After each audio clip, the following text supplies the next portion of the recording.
আসসালামু আলাইকুম দর্শক বন্ধুরা, দেখছেন ভিডিওতে এটি পুনে কমলা 12 মাসি। দেখেন কি অসংখ্য পরিমাণে ফল ধরে আছে।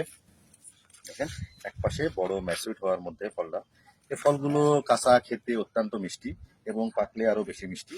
দেখেন এটা ফুল সেট আপ ছাড়া অসংখ্য পরিমাণে ফল ধরে আছে। এই পাশে দেখেন, এই পাশে অসংখ্য পরিমাণে ফল ধরে আছে। দেখেন এই যে দেখেন ফল ধরে আছে। এই গাছটা হচ্ছে ফুল সেট আপ। এই পাশে দেখেন আরো ফল ধরে আছে। এরকম ফল সহ চারা নিতে আমাদের পেজে মেসেজ করবেন অথবা স্ক্রিনে দেওয়া নাম্বারে কল করবেন।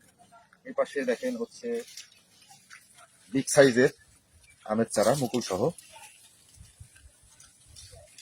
এই পাশে দেখেন আরো কয়েকটা কমলা তোলা আছে আজকে ডেলিভারি। ওভার ঘুরো। এই পাশে দেখেন ছোট সাইজের আবার নতুন ভাবে কুড়ি চলে আসছে। এরকম ফুল ফল সহ চারা নিতে আমাদের সাথে যোগাযোগ করবেন। আসসালামু আলাইকুম।